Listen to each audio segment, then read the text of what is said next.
നമസ്കാരം, ഞാൻ മനോജ് നെടിയാക്കൽ. ഇന്നത്തെ വിപണി വിശേഷത്തിലേക്ക് എല്ലാവർക്കും സ്വാഗതം. റബ്ബർ ഉൽപ്പാദനം നിയന്ത്രിക്കാൻ നീക്കം നടന്നെങ്കിലും അതിനനുസൃതമായി ഉൽപ്പന്ന വില ഉയർന്നില്ല. ടാപ്പിംഗ് ഒരു മാസം വൈകിപ്പിക്കാനുള്ള തായ്ലൻഡ് നീക്കം ഒരു വിഭാഗം ഫണ്ടുകളെ റബ്ബർ അവധിയിൽ നിക്ഷേപത്തിന് പ്രേരിപ്പിച്ചെങ്കിലും ഉയർന്ന തലങ്ങളിൽ ഊഹക്കച്ചവടക്കാർ വിൽപ്പനയ്ക്കാണ് മുൻതൂക്കം നൽകിയത്. ജപ്പാനിൽ ഒക്ടോബർ അവധി ഒരു മാസത്തെ ഉയർന്ന നിലവാരത്തിലേക്ക് പ്രവേശിച്ചതിനിടയിലാണ് ഇന്ന് വിൽപ്പനക്കാരുടെ കടന്നുവരവ്. അതേസമയം കിലോയ്ക്ക് 300 യെന്നിലെ നിർണായക താങ്ങ് വാരാന്ത്യത്തിൽ നിലനിർത്തിയത് നിക്ഷേപകർക്ക് പ്രതീക്ഷ പകരുന്നു. സംസ്ഥാനത്ത് വരണ്ട കാലാവസ്ഥ തുടരുന്നതിനാൽ നേരത്തെ അനുഭവപ്പെട്ട വേനൽ മഴയുടെ മികവിൽ വെട്ട് പുനരാരംഭിക്കാനുള്ള സാധ്യതകൾക്ക് മങ്ങലേറ്റു. ഇന്ന് കോട്ടയം കൊച്ചി മാർക്കറ്റിൽ RSS 4ൻ്റെ വില 196 രൂപയും RSS 5ൻ്റെ വില 192 രൂപയുമാണ്.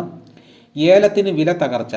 വർഷാരംഭത്തിൽ കിലോയ്ക്ക് 3100 രൂപയിൽ ഇടപാടുകൾ നടന്ന ശരാശരി ഇനങ്ങൾക്ക് ഇന്ന് 2000 രൂപയുടെ നിർണായക താങ്ങ് നഷ്ടപ്പെട്ട് 1972 രൂപയിലേക്ക് ഇടിഞ്ഞു.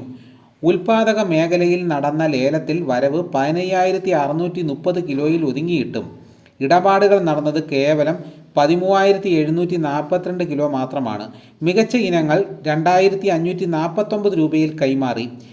ലേലത്തിൽ ആഭ്യന്തര ഇടപാടുകൾക്കൊപ്പം വിദേശ കച്ചവടങ്ങൾ ഉറപ്പിച്ചവരും സജീവമായിരുന്നു. ഹൈറേഞ്ചിലെയും സംസ്ഥാനത്തിൻ്റെ മറ്റു ഭാഗങ്ങളിലെയും കുരുമുളക് കർഷകർ മൺസൂണിൻ്റെ വരവിനെ ഉറ്റുനോക്കുന്നു. മഴയ്ക്ക് മുന്നേ തോട്ടങ്ങളിൽ ആവശ്യമായ കൃഷിപ്പണികൾക്കുള്ള ഒരുക്കത്തിലാണ് പലരും. കുരുമുളകിന് ഉയർന്ന വില ഉറപ്പുവരുത്താനായത് കണക്കിലെടുത്താൽ വളപ്രയോഗങ്ങൾക്ക് കർഷകർ ഇക്കുറി കൂടുതൽ ഉത്സാഹിക്കും. കാലവർഷത്തിന് മുന്നേ ദ്രുതവാട്ടം തടയാൻ മുൻകരുതലുകൾക്ക് കർഷകർ നീക്കം തുടങ്ങി. ആഭ്യന്തര വ്യാപാരികൾ രംഗത്തുണ്ടെങ്കിലും വില ഇടിയുന്ന പ്രവണത കണ്ട് പലരും തിരക്കിട്ടുള്ള വാങ്ങലുകളിൽ നിന്നും അല്പം പിന്തിരിഞ്ഞു.